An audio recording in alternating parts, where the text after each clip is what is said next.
So, welcome to the Sam Report. And Nat, where are you today? You've had a big day. I've had a gigantic day. I'm home in Brisbane, which is fantastic. But this morning we had a fundraising breakfast at Sandstorm, my beach volleyball centre, for Tamsin and I to go to London. And we had a huge goal of trying to raise about $50,000.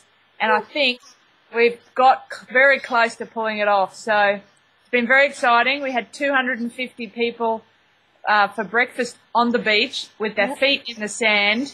And we had a fantastic morning. We were really worried in Brisbane about the weather because it had looked like it was going to bucket down on us, but the gods shined and we had a beautiful morning.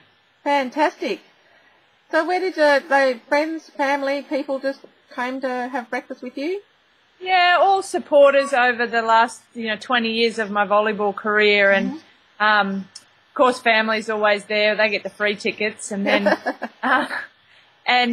sponsors, my wonderful sponsors, wonderful supporters. All the food was supplied. The cooking of the food was also supplied by Walk On, which is a company that goes out to venues and cooks catering and things. So, and most of the things, the auction prizes were donated, and we had a great raffle prize, which I do my raffles a little bit differently. We did what I call a carrot pull. So you bought a carrot, and one of the carrots that you pulled out of the ground won a $6,000 star diamond necklace from Bruce Robinson Diamonds in New Farm in Brisbane. So all very exciting. We had 200 people pulling carrots at the same time with one lucky golden carrot. I saw those carrots on Facebook. Wonder what they were about. Yeah, that's what Sarah was busy doing for the last week. So I'm sure she's got nightmares about carrots. Very good. So you've had lots of experience over how many years have you been playing? 20 odd now. Yeah, about giving value to your sponsors, because they're very important to you, aren't you? Your sponsorship and your people that get you there. Yeah, well, lately, the last campaign, I've got a wonderful sponsor called WMV, which is a civil construction company that build roads and infrastructures and tunnels and all of those things. And I'm their good health and well-being ambassador for their staff. So I run around Australia playing beach volleyball with the staff and getting them fit and active and talking about nutrition. And they, just without them, this journey would not have been possible. And then I have a solar panel company, Aussie Ecolution, where we do a lot of, I'm in their television ad, we do a lot of promotion, and we try and encourage people to put solar on their rooftops, especially with the rising electricity prices in Australia. Because we just heard on the news this week that we have the highest in the world by like 40%, which is crazy. So why not use the sun? And so my solar panel company are fantastic.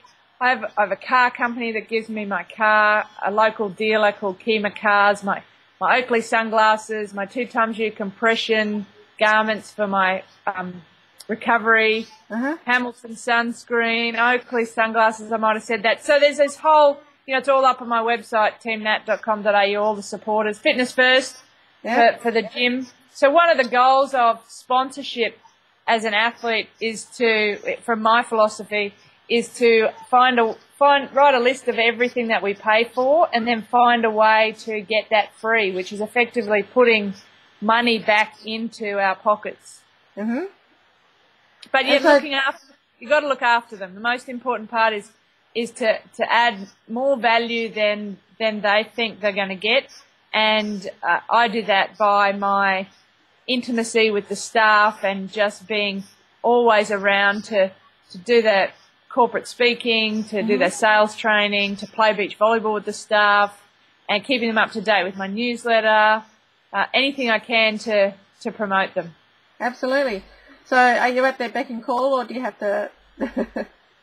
Well, for some, I mean, you have a contract generally, but a lot of mine are handshake contracts, which mean that I do as much as I can, as often as I can, and when they ask if I'm available, I will do stuff for them.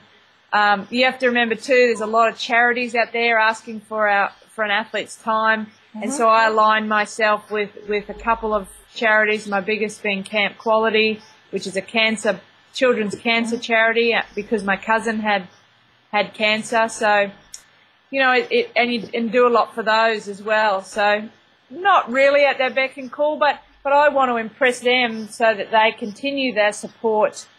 And I've had most of my sponsors for the last 20 years, so I guess I'm either good at convincing them or I'm doing good by them, and probably a combination of both.